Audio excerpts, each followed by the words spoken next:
Buenas tardes.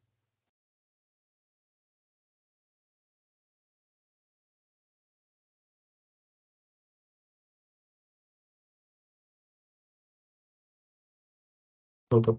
Buenas tardes, doctor. ¿Qué tal? ¿Se escucha bien? Sí se escucha, doctor. Ok. A ver, ¿cuándo están en la sala?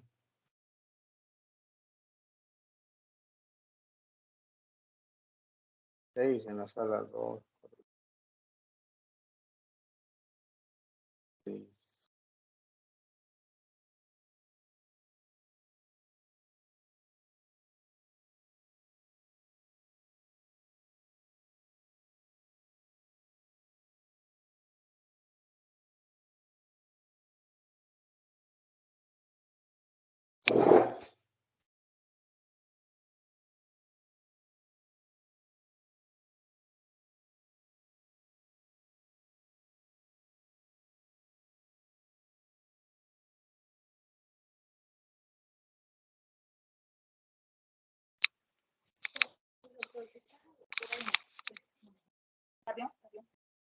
Bueno, ahí.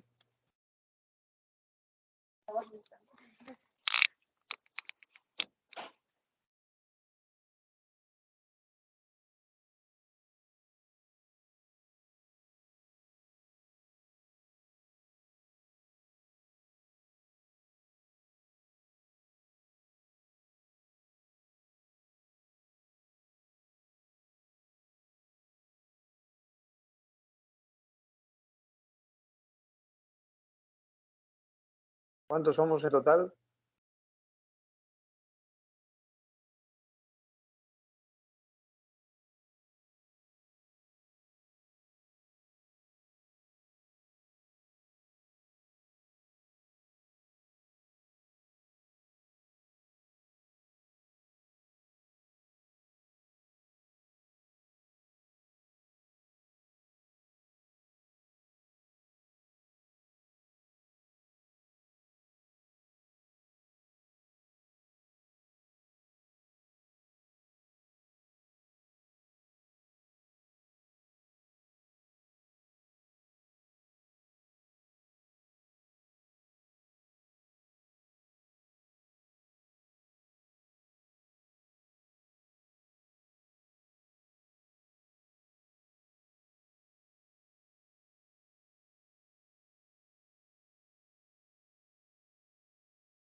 Buenas tardes a todos. Vamos a iniciar la clase del día de hoy.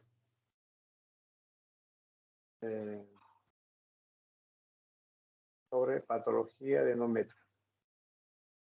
Hiperplasia y pólipos. ¿Me escuchan? Sí, doctor, buenas tardes. Sí, doctor. Sí, buenas tardes, doctor. Ok. Sí se escucha. Gracias. Ok. Muy bien.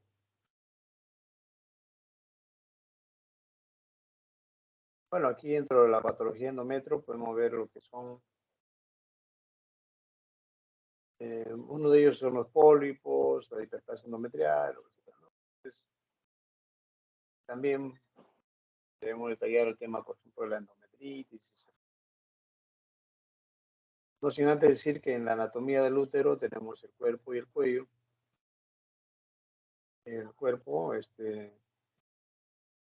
el útero en sí es un órgano fibromuscular que consta de cuerpo y cuello, ¿no? Con el istmo que une entre ambos, ¿no? Del útero del cuerpo generalmente viene pues, digamos, 4 o 5 centímetros y el cuello 2 a 4 centímetros.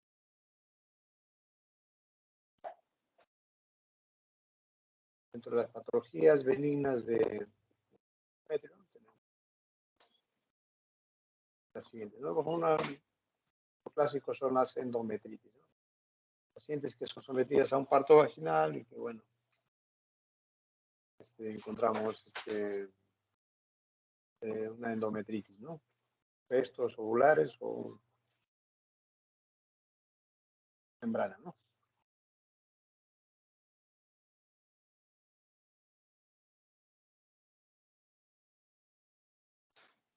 Entonces, una endometritis es una inflamación crónica endometrio, generalmente de origen infeccioso, se caracteriza por ser comunemente medio entre infecciones ascendentes y el 75% de los pacientes con EPI, de los cuales 40% de la paciente con cervicitis mucopurulenta.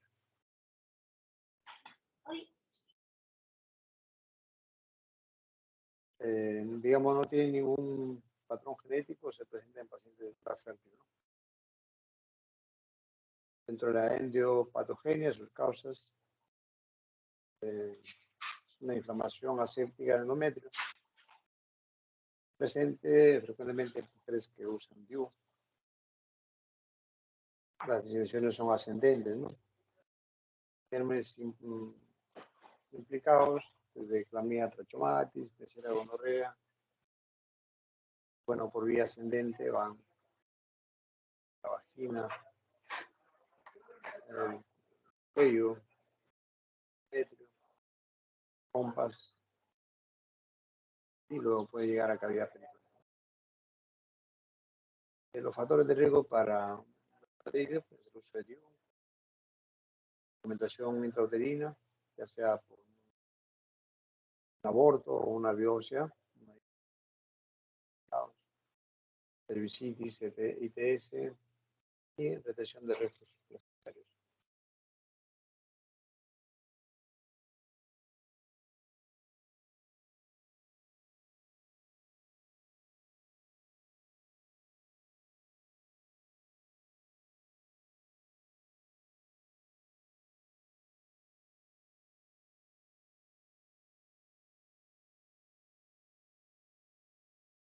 Ok, entonces leíamos las causas de los factores de riesgo. Por acá hacemos una ecografía vaginal y encontramos que aquí hay restos ovulares. Esto, la retención de restos, pueden haber una infección que se llama endometritis. Con el ecodoppler, aquí vemos esta imagen, ¿no? Restos endouterinos. Las manifestaciones clínicas pueden desde asintomática o puede haber una intermenstrual, raja postcoital, una secreción fétida, puede ser también puede haber una EPI, un dolor pélvico crónico, o también en casos extremos puede haber un absceso ovárico, ¿no? Y como causa también de infertilidad. Cuanto al diagnóstico, hay que hacer un cuanto al laboratorio, un hemograma, imágenes como una ecografía, y podemos hacer también una biopsia endometrial y encontramos ahí el diagnóstico de una endometriosis. Diagnóstico diferencial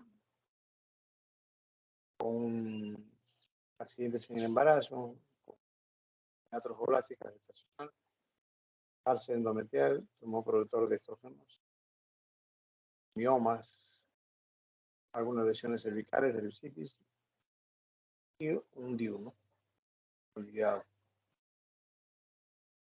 Tratamientos aconsejados sobre las ITS, hay que dar tratamiento antibiótico. Si hay un DIU hay que extraerlo. Pozo pélvico.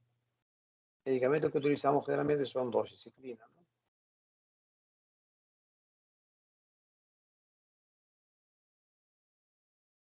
Otro tema que es la endometritis pues es los pólipos endometriales, ¿no? En esta imagen vemos una serie de pólipos sensibles.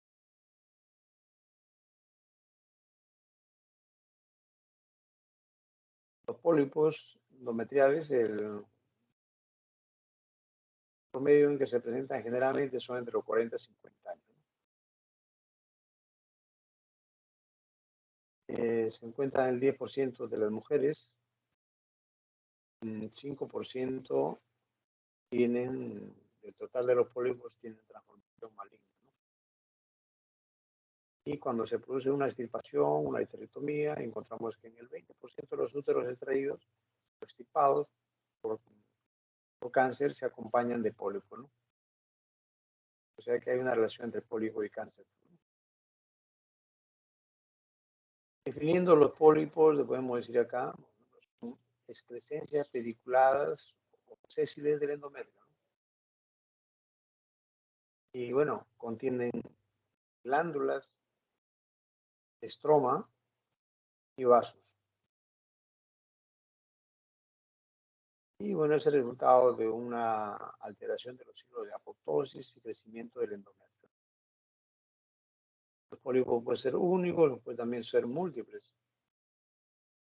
Y la localización frecuente es el fondo uterino, ¿no?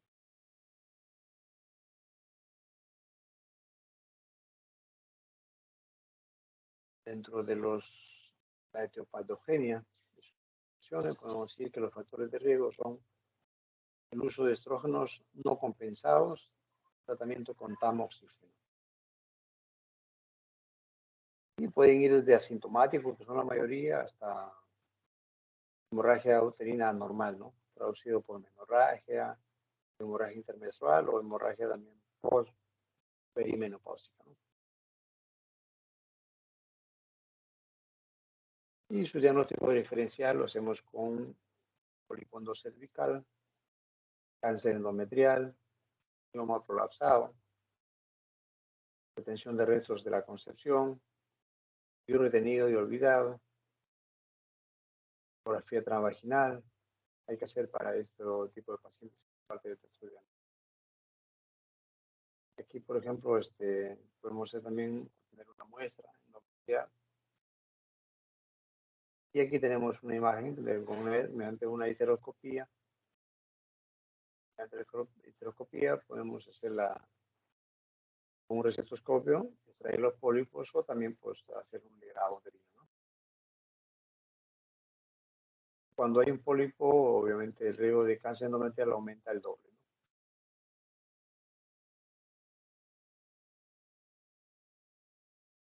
Tenemos esta imagen de una ecografía transvaginal donde encontramos engrosamiento en específico y hay una masa intracavitaria, ¿no? Este es un pólipo, probable pólipo, ¿no? Puede ser única o múltiple también, ¿no? Acá también tenemos pólipo. Y bueno, se soluciona mediante una histeroscopía. Con recetoscopio extraemos los pólipos o también puede ser por un grado uterino.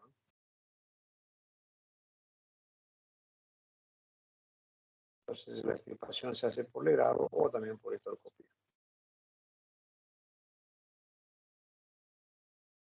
Otra patología es la hiperplasia endometrial.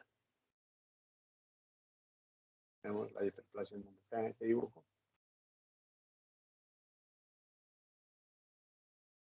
La hiperplasia endometrial lo encontramos así, en general, en el 5% de las pacientes con hemorragia postmenopáusica. Entonces, una paciente que presenta sangrado, decimos nosotros, hemorragia uterina normal, postmenopáusica, descartar hiperplasia endometrial.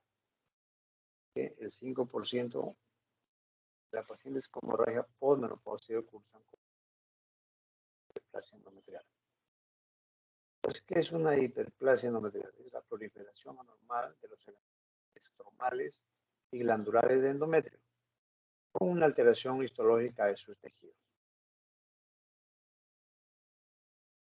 Tener en cuenta cuando hay una edad fértil tardía o también una edad menopáusica temprana, ¿no?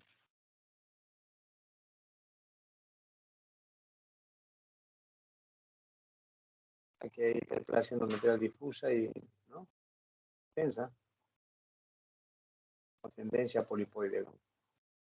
Lo llevamos a un corte, vamos para que lo estudie el patólogo y podemos diagnosticar que efectivamente hay una hiperplasia por el microscopio. ¿Qué factores de riesgo tenemos para una hiperplasia endometrial? Podemos enumerar los siguientes. La estimulación estrogénica no compensada del útero. Cuando haya una ovulación crónica, ¿no? Es decir, sin oposición de progesterona, ¿no?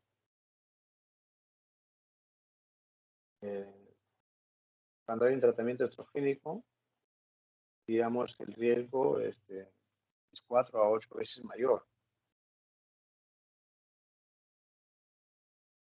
La obesidad, factor de riesgo, ¿no? Recuerden que hay aumento de la producción de estrógenos y la conversión de lo mismo, sobre todo a nivel periférico, estimulación del endometrio.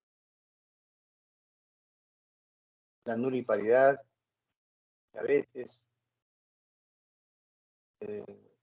síndrome de ovario poliquístico. En el síndrome de ovario poliquístico vemos que efectivamente hay estrogénica que no compensada. Administración de tamoxifeno, tumores de la glándula, tumores de la glandulosa ovárica por secreción de estrógenos.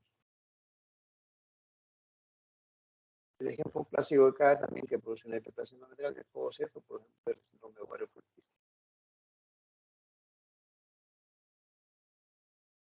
¿Y cuáles son sus manifestaciones clínicas? También puede ir desde asintomática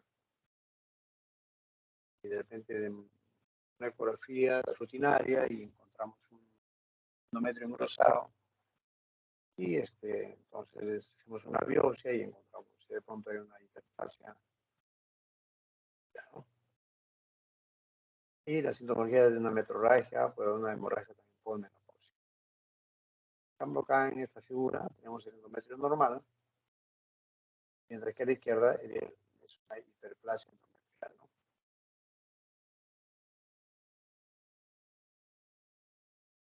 Diagnóstico diferencial con endometrio proliferativo, secretor normal. Vale decir que nosotros hacemos una biopsia endometrio y podemos encontrar, digamos, proliferativo, generalmente cuando hay hiperplasia, ¿no? Entonces, pero aquí podemos diagnóstico diferencial cuando hay endometrio proliferativo o secretor normal, ¿no? Un adenocarcinoma endometrial, ¿no? Uno, sobre todo por presencia de invasión estromal. Diagnóstico diferencial también con los pólipos endometriales, carcinoma.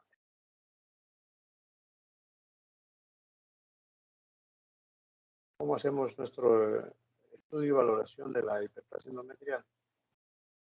Mediante la ecografía, ¿no? Vemos la línea endometrial. Hacemos también el estudio por histeroscopía, dilatación al grado y la biopsia endometrial. Trastornos asociados. Pólipos endometriales, metaplasia camosa y carcinoma endometrial puede estar asociado a una hiperplasia.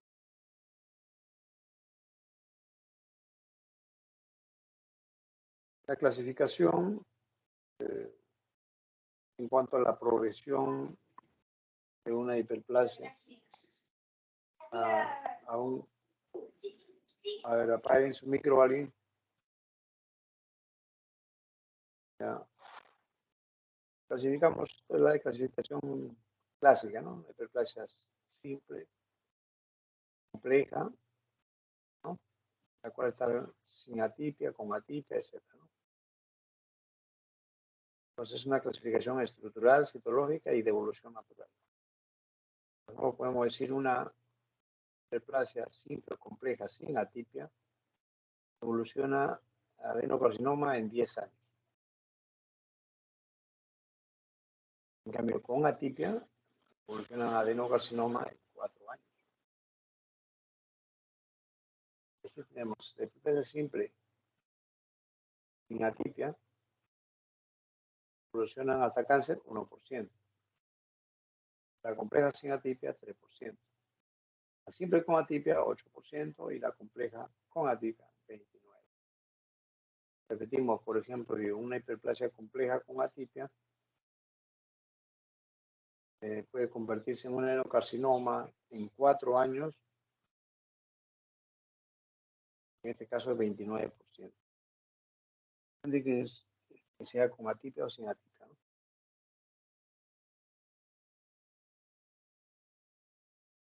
Entonces, la hiperplasia simple en sí es la proliferación de los elementos estomales y glandulares sin atipia, ¿no? Y las glándulas forman pequeños quistes de pequeños a grandes tapizados por escaso epitelio, ¿no? Entonces, que la hiperplasia compleja hay proliferación de elementos estomales y glandulares, como si atipia, obviamente. La atipia celular se caracteriza por maduración ordenada, pleomórfica, nuclear y mitosis. Y las glándulas en una especie de hacinamiento, y que cuales pueden coexistir con el adenocarcinoma, ¿no? El tratamiento. ¿Cómo tratamos una hiperplasia? Bueno, si es una hiperplasia simple, tenemos acetato de medroxiprogesterona, 10 miligramos por día, vía oral por 10 días mensual. Hoy también le daremos el acetato de norepinefrina. En cambio, para una hiperplasia compleja, le daremos también medroxiprogesterona hasta 200, hasta 1000 miligramos por lugar semanalmente por 5 semanas, o 10 a 400 miligramos intramuscular mensual. También se puede aplicar el acetato de gestrol 40-80 miligramos por día y oral durante 6 a 12 semanas. 3 meses, ¿no? Y bueno, si hay la paciente que ha tenido su paridad completa y, digamos, tenemos hiperplasia de repente compleja, que podemos optar también por la histerectomía con salpijo o forectomía bilateral, ¿no? Entonces repetimos la progresión endometrial, lesión precursora del carcinoma endometrio, ¿no? Entonces, tenemos 1% de hiperplasia simple, 3% compleja, 8% hiperplasias simples atípicas y 29% de hiperplasia compleja atípica es la proporción que puede llegar en porcentaje a cáncer, digamos, de endometrio, un adenocarcinoma, ¿no? El diagnóstico diferencial de hiperplasia endometrial, repetimos, como sea endometrio, sea cervical, metástasis de cáncer de ovario, endometrio, y tumor de célula granulosa, ¿no? La ecografía de vaginal es muy importante. Hay pruebas específicas como la biopsia endometrial que te da un 90% de especificidad y el estudio anatomopatológico, ¿no? Encontraremos glándulas atípicas, hiperplásicas, como sinestroma y con una mitosis frecuente. Esta es, digamos, la forma como se hace el enfoque de la hemorragia uterina con factores de riesgo para cáncer endometrial. Tenemos una ecografía y normal, digamos, establecer un diagnóstico correcto para continuar el tratamiento. Si la ecografía es anormal, le haremos una, a ver si eres un micro, si la ecografía es anormal, haremos una histeroscopía, ¿no? Y la biopsia dirigida. Si hacemos una, digamos, una biopsia endometrial, que podemos hacer la ecografía o también la biopsia endometrial. Si la biopsia es adecuada, el diagnóstico correcto para con el tratamiento. Pero si la biopsia es inadecuada, podremos hacer una ecografía transvaginal. Si es anormal, histeroscopía más biopsia, ¿no? Si es normal, continuamos seguimiento. Métodos diagnósticos. Bueno, lo importante es la clínica con todos los síntomas que hemos manifestado anteriormente. Método basado con imágenes, repetimos la ecografía, la histerografía. Una cuestión extrema, ¿no? Porque es muy cara. Basamos en la biopsia, tenemos la biopsia de endometrio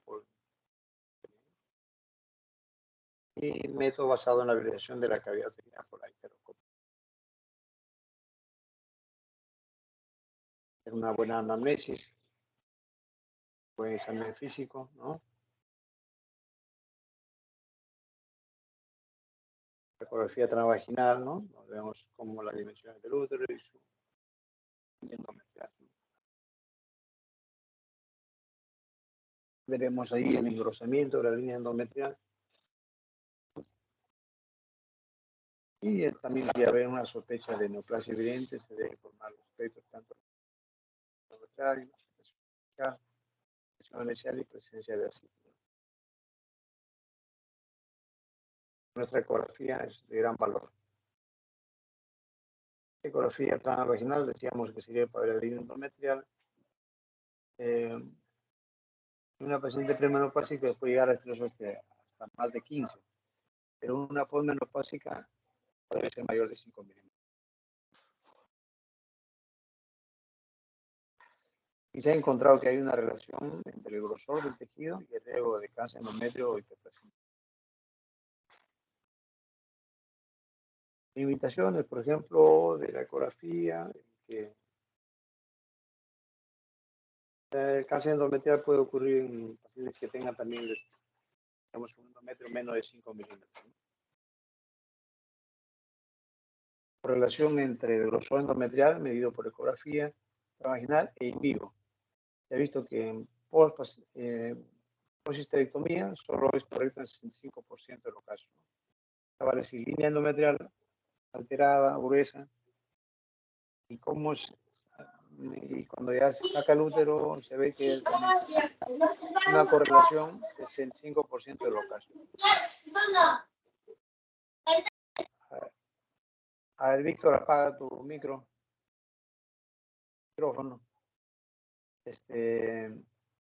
Y otra cosa, que mujeres perimenopáusicas, la expresión endometrial al final de la fase editora puede llegar hasta 20 milímetros. Entonces, recomendación siempre tomar la ecografía en la primera fase, ¿no? La fase secretora. Acá entonces decimos la hidrosono o la sonohisterografía consiste en colocar un poco de agua en la cavidad endometrial y vemos cómo está la superficie. No sirve para detectar pólipos o tanto hay hiperplasia endometrial. La sensibilidad es 94% y la especificidad 88%, ¿no? Para identificar patología endometrial. Nos ayuda mucho, ¿no? Tiene una alta sensibilidad, ¿no? Vale, sí, superficie que, digamos, encontramos que la superficie es regular, o sea, 94% de que sea sano, ¿no? Y si encontramos, digamos, alterada la especificidad, en este caso sería la posibilidad de determinar los verdaderos enfermos, 88%, o sea, es sensible, altamente sensible y específico, ¿no? Para identificar la patología endometrial.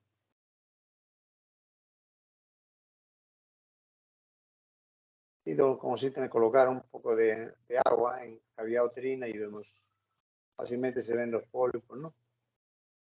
Pólipos.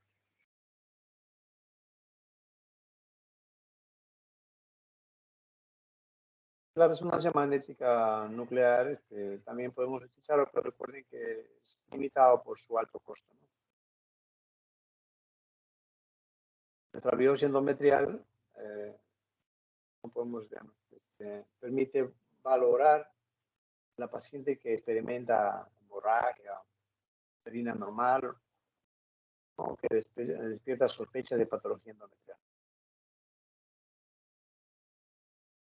Para mejorar el diagnóstico, el rendimiento diagnóstico, se aconseja también combinar una biopsia con una, digamos, una eco, ¿no? La sensibilidad para detectar, por ejemplo, cáncer de endometrio, variantes 107 del 97%. Pero recuerden que ante una biopsia negativa, endometrial negativa, hay que ir al siguiente paso, que es la histeroscopía, ¿no? Y por ejemplo, tomamos nuestra biopsia, uretra de nova,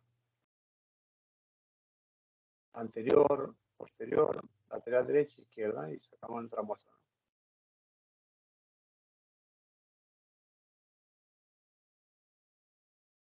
Ahora, una cosa es que hacemos nuestra ecografía, hacemos nuestro biopsia endometrio, también podemos pasar al grado uterino fraccionado, ¿no? Decimos grado uterino fraccionado porque tenemos tejido endometrial y también tejido de endocérvico, de la zona de transición. El 10 a 20% de lesiones endometriales de diversa naturaleza no se descubren con el grado uterino. Recuerden que hay un 10 a 20% que no se puede descubrir con el grado uterino. Porque recuerden que es como que entramos a ciegas, ¿no? O sea, 12.9% de los casos de hiperplasia y adenocarcinoma endometrial no se diagnostican cuando practicamos un grado antes de una histeroscopía. 12.9 no se diagnostican. Casos de hiperplasia, ¿no?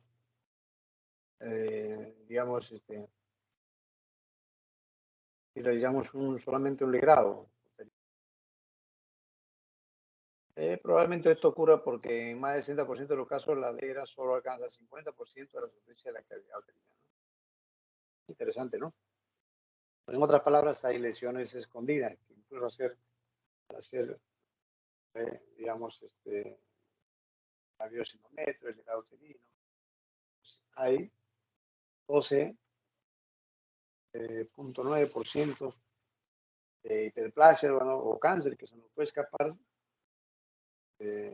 porque decíamos de que solamente, digamos, la legra solo alcanza a veces a un 50% de la superficie de la cavidad uterina, ¿no? De la secuencia a seguir, vamos a estar en el lado derecho, porque estamos en el caso de endometrio, lo vamos a tratar con otro. En caso de hiperplasia simple y compleja, ¿no? A todos sus exámenes preoperatorios, ¿no? Hay que hacer vigilancia en caso de que tengamos una hiperplasia endometrial simple. Podemos plantear vigilancia o también podemos plantear en una paciente que más de 45 años, una histerectomía total. En mayor de 45 años. Pero si es de menores de, digamos, menores de 45, probablemente podemos ver una histerectomía o a veces una oferectomía derecha, ¿no? Y lo otro es de que si hay una hiperplasia compleja, podemos hacer todos los exámenes preoperatorios y aparte podemos sacar el útero. Sin embargo, si es una paciente menor de 45 años, podemos dar la histerectomía más oferectomía derecha, ¿no? Y bueno, oferectomía derecha, ¿por qué? Porque la arteria ovárica derecha viene directamente de la otra. Y le hacemos seguimiento, ¿no?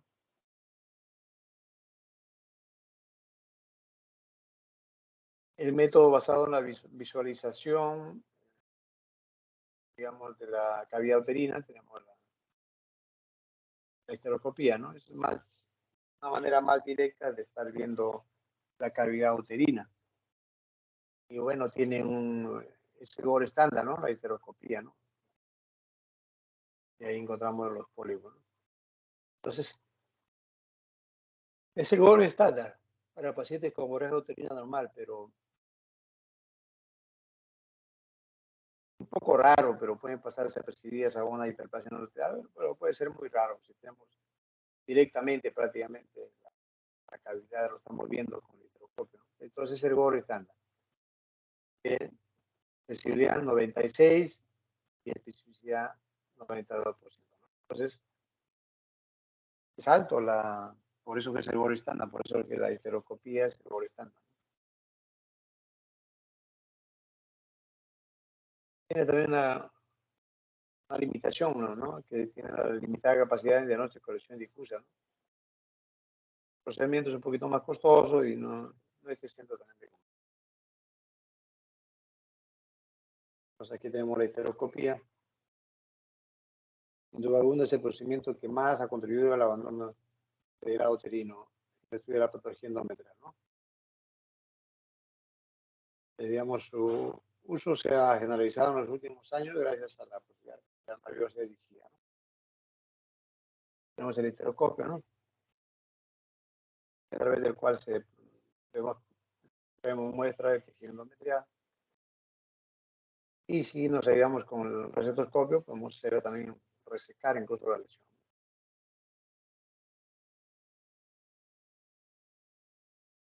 La histeroscopía puede servir desde diagnóstica hasta terapéutica, ¿no?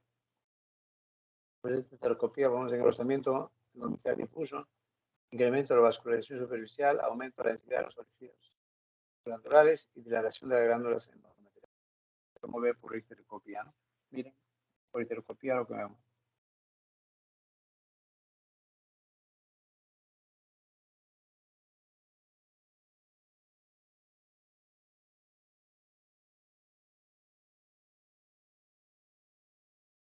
Pero también decíamos de que en parte del tratamiento podemos hacer una histerectomía abdominal, ¿no? Cuando ha fracasado la terapia hormonal.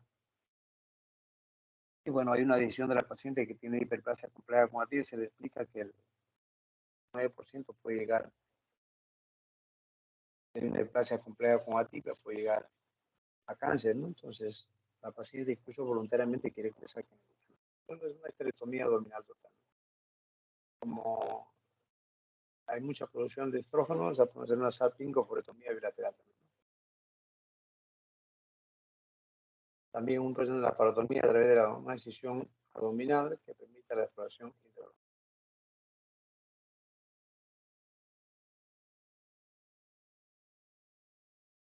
La histerectomía vaginal también a veces se utiliza, ¿no? Pacientes seleccionadas obesas, ¿no? Tienen aparte un prolapso vaginal, ¿no? Tratamiento laparoscópico, entonces, esto se utiliza también para tratamiento de hiperplasia e incluso de cáncer, ¿no?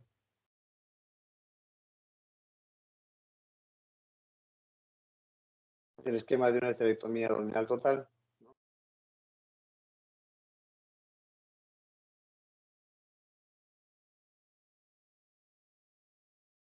A veces también se opta por premenopausia, histerectomía, digamos, total con salpingoforectomía, en este caso, derecha, ¿no?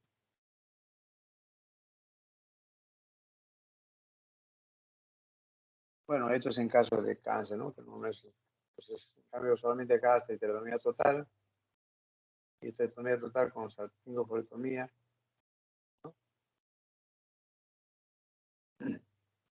En esta es la salpingoforectomía derecha, ¿no?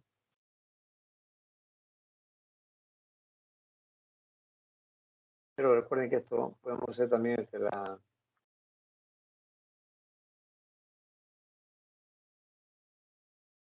digamos, esta es la histerectomía abdominal total cuando se respeta los anexos, ¿no? Esta es la histerectomía total, ¿no? Más la salpingoforectomía, ¿no? Muy bien. Eso es lo que tenemos que tratar ahora referente al tema de la patología endometrio en relación a lo que es pólipos e hiperplasia endometrial y endometritis que hemos tratado al principio. Si hubiera alguna pregunta.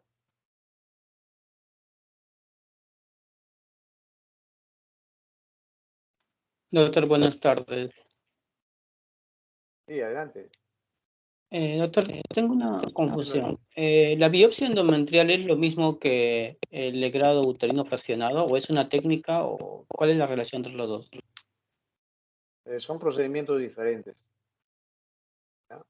La biopsia endometrial consiste en utilizar, por ejemplo, lo que hacemos generalmente acá es con una cureta de nova, introducimos en el útero y sacamos muestras de la pared anterior, posterior, lateral derecha, izquierda. Entonces lo hacemos así, ¿no? Mira. ¿Ok? Esa es la biopsia endometrio. ¿Ya? Y otra cosa es hacer el legrado uterino fraccionado. El legrado ya son, cabe la redundancia, y son legras. Dilatamos el cuello y entramos con legra hasta el interior del útero, el endometrio, sacamos una muestra del endometrio y luego sacamos la muestra del endocervix, ¿no? Por eso es el legrado uterino fraccionado. Entonces la diferencia es en que el legrado uterino es un procedimiento ya que se hacen sala de operaciones y más completo. ¿Ya? Entonces utilizamos legras y en cambio digamos, la biopsia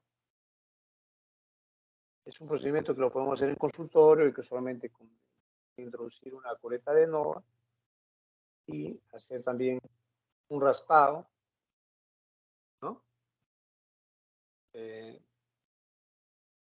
Pero alegrado probablemente dicho es lo que se hace en sala de operaciones. Con anestesia, todo y hacemos con legra. En cambio, esto solamente es con una cureta. Y esto se hace en consultorio, ¿no? En el legrado uterino fraccionado, para que entre la legra tenemos que entrar, pues, dilatar, hay dilatadores, todo que se hace en sala de operaciones. Y eso hacerlo en consultorio no, porque eso se produce dolor la dilatación, ¿no? ¿Entendido, Albeniz? Sí, doctor, gracias. Igual, el resultado va a ser el mismo, o sea, obtener muestras de endometrio. Y estudiar lo que el patólogo lo estudie, si hay hiperplasia o no. Pero obviamente mencionarles de que el GOR estándar es obviamente la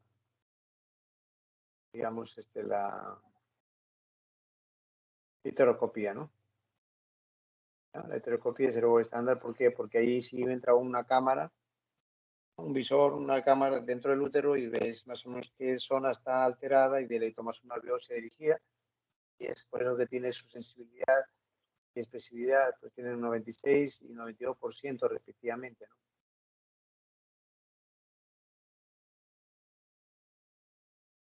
Y mientras haya posibilidad de hacer una heteroscopía, mejor, ¿no? Es una biopsia dirigida. Y la posibilidad de que se te escape una lesión es un poquito más alejado, ¿no?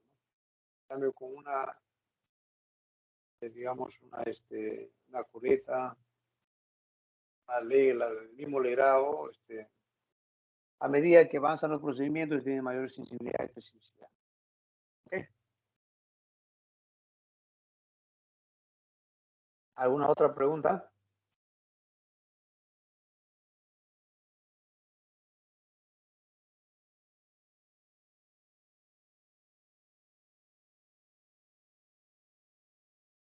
A ver. Anel, ¿qué porcentaje de pacientes que tienen con hemorragia uterina anormal postmenopáusica tienen con una hiperplasia endometrial? Anel.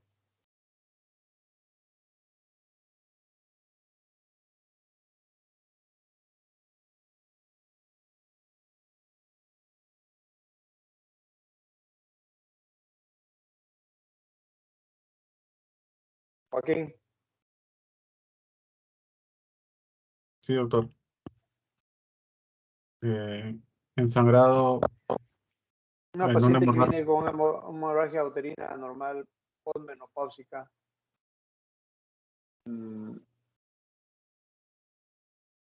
debemos sospechar de hiperplasia endometrial también, ¿no? Bueno, generalmente, ¿qué es lo que produce hemorragia uterina normal en pacientes menopáusica? Pues es la atrofia de endometrio, ¿no? Atrofia, ¿no? Por la edad que está pasando, materio y posmenopausia en todo caso, ¿no? Entonces, doctor, bueno, sería también 5%. 5%, claro que sí. Entonces, hay que pensar, estamos en la obligación de, frente a una hemorragia uterina normal, descartar hiperplasia endometrial, descartarse endometrio, ¿no? Entonces, descartar hiperplasia endometrial cursan un 5% de pacientes con H o A posmenopausia cursan con hemorragia uterina normal. A ver, ¿qué porcentaje de pacientes, digamos, a 4 años que puede evolucionar en adenocarcinoma, una paciente que tiene hiperplasia simple con atipia? H rojas.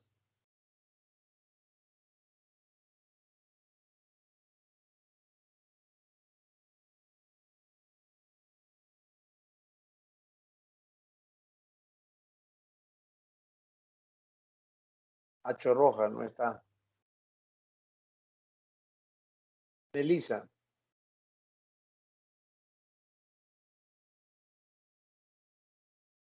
Sí, doctor, le escucho. ¿Cuál es tu Me respuesta? pregunta el porcentaje que puede llegar a minimizar, ¿no? Eso te pregunto. Ya. ¿Qué porcentaje de una paciente tiene ya la sesión una biopsia endometrio o un grado con heteroscopía, encuentra que tiene hiperplasia simple con atipia?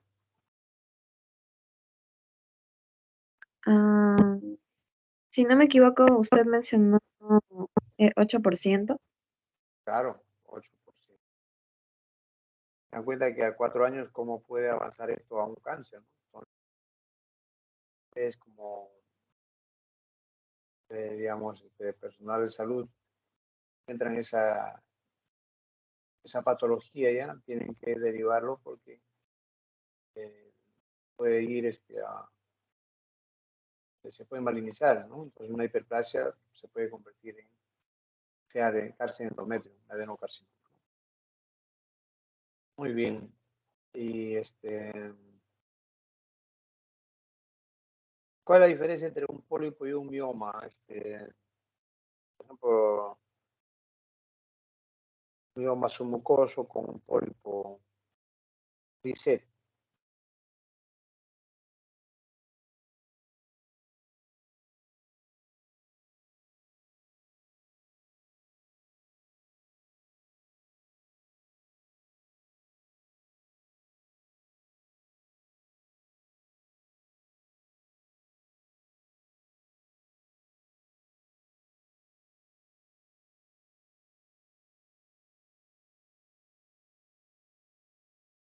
Adriana.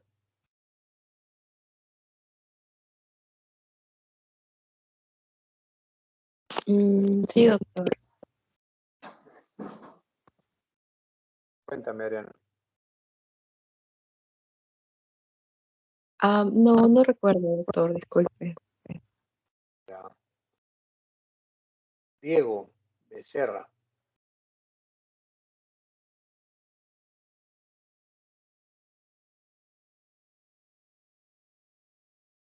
Sí, doctor.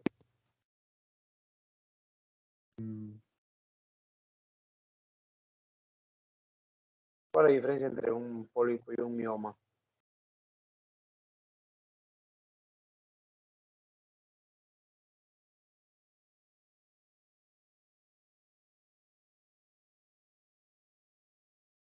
¿Verdad? No. Yo sé.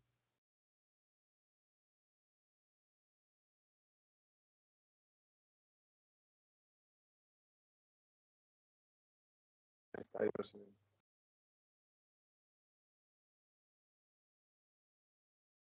Ahí está, ahí se levantaron la mano ahí.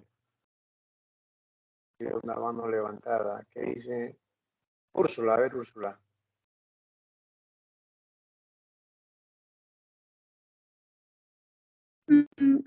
Doctor, ¿qué tal? Buenas tardes. Bueno, la diferencia, una diferencia podría ser la consistencia, doctor.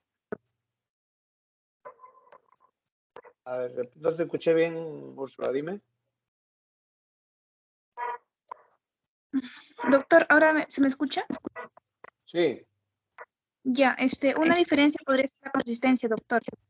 Mientras que los miomas son duros porque tienen musculatura lisa, el pólipo es blando porque es un compuesto de tejido endometrial. o sea, del tipo endometrial. Ya, ahí está, sí, está bien, o sea, el pólipo puede tener estroma, sí, perfecto, pero está compuesto por glándulas, ¿no?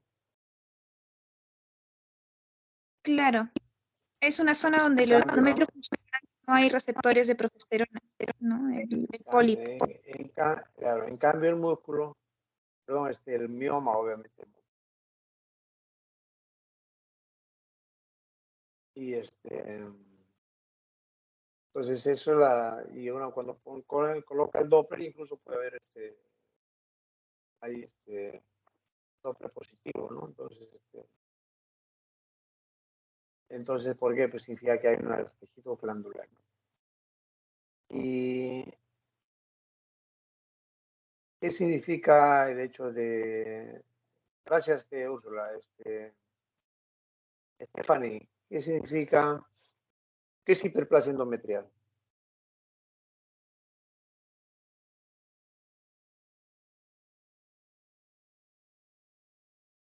Stephanie. Sí, doctor, es la proliferación del endometrio.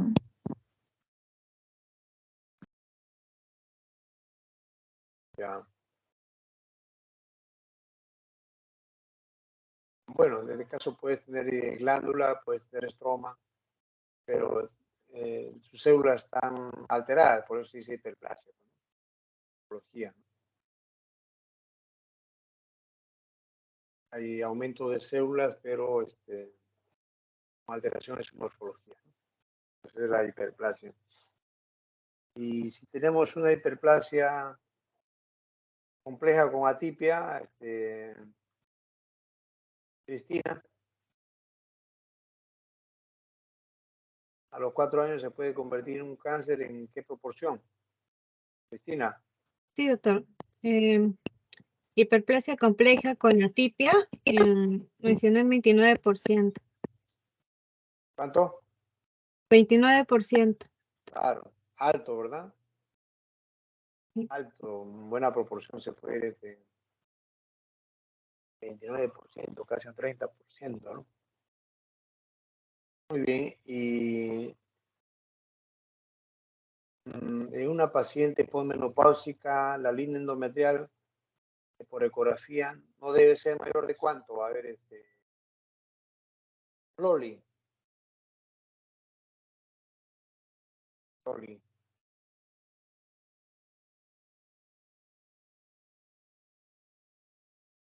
Loli, ¿estás? Loli. Margarita Flores, a ver. Una paciente posmenopáusica, cuando se hace una ecografía, la línea endometrial no debe ser mayor de cuánto.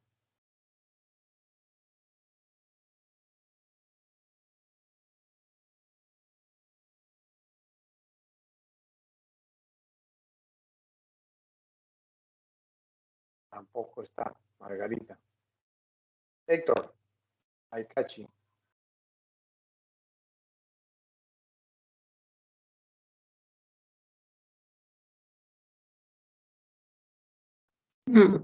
Mayor de 5 milímetros, doctor. Claro. No mayor de 5 milímetros. Cuando hablamos de 5 milímetros, cambio una paciente que es premenopáusica puede tener una línea endometrial incluso hasta 15 milímetros, incluso hay 15 milímetros, porque a veces, por eso que se recomienda tomar la ecografía en el ciclo, ¿no? La primera fase del ciclo. porque si no nos podemos confundir con la etapa esponjosa y puede tener hasta 20 milímetros de etapa esponjosa. ¿Okay? Y bueno, para terminar, a ver, ¿cómo es el enfoque diagnóstico? Bueno, el enfoque clínico, creo que te puede presentar una paciente con una hiperplasia endometrial. Luis Damián.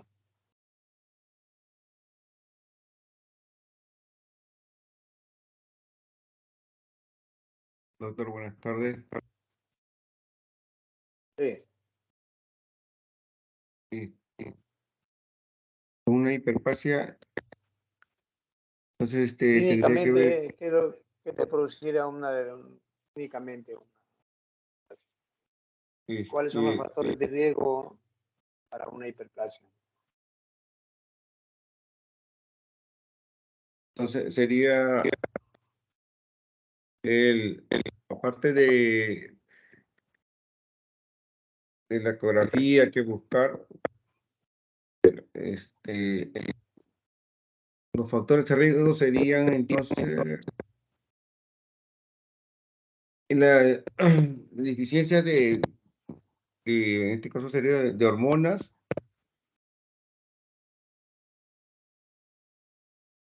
¿Y qué más?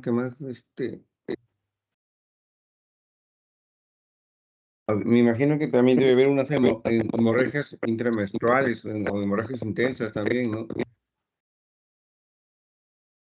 Y una baja de peso también. Y aparte debe haber metrorragias. Y con complicaciones clínicas también hay la obesidad o la diabetes también, ¿no?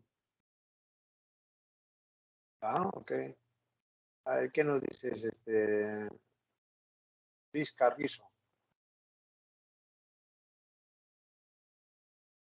¿Algo más a lo que ha dicho tu compañero, Luis?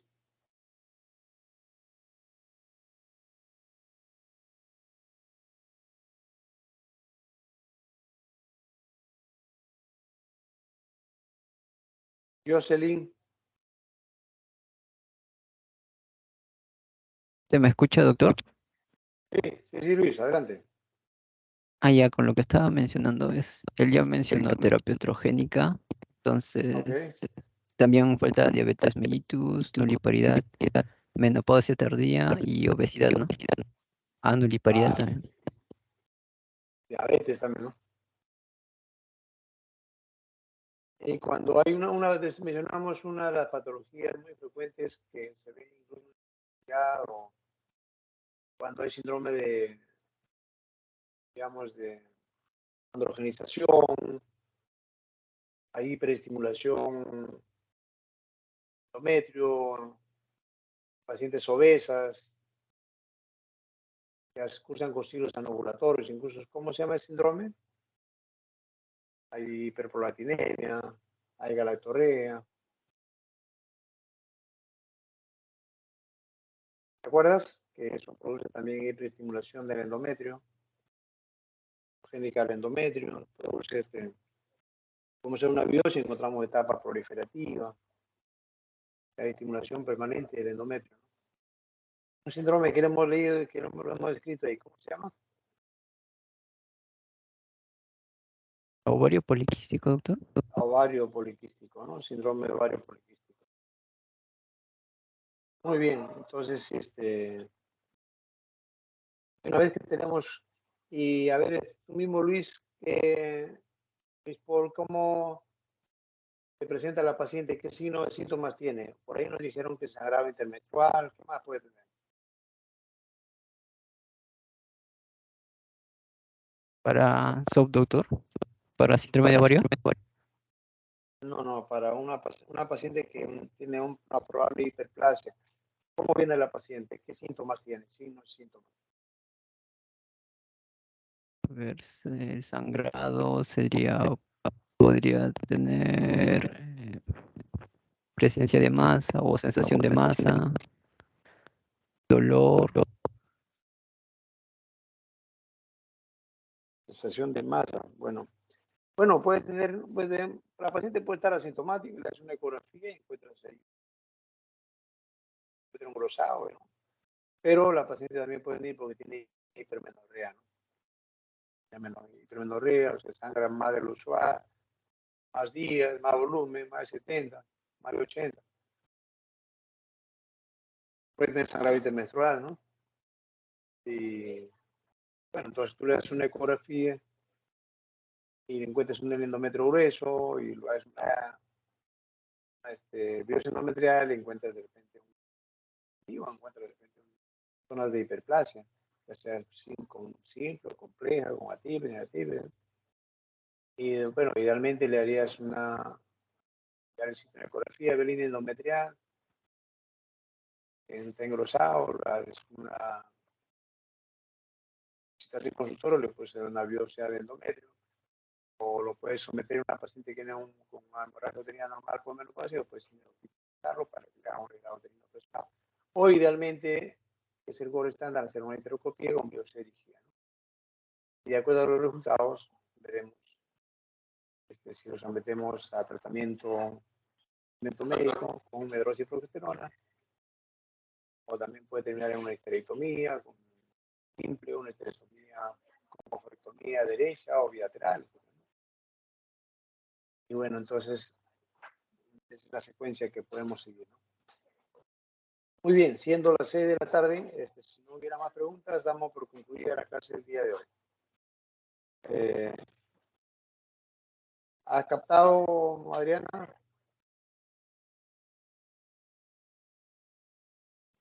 Sí, doctor. Sí, todo bien. Claudio. Abierto, Claudio, Stephanie. Sí, doctor. Ok. Muy bien, damos por concluida la clase del día de hoy. No te olvides, delegada, de hacer la asistencia ahorita en estos momentos. Y me mandas un mensajito con la asistencia del día. Buenas tardes a todos.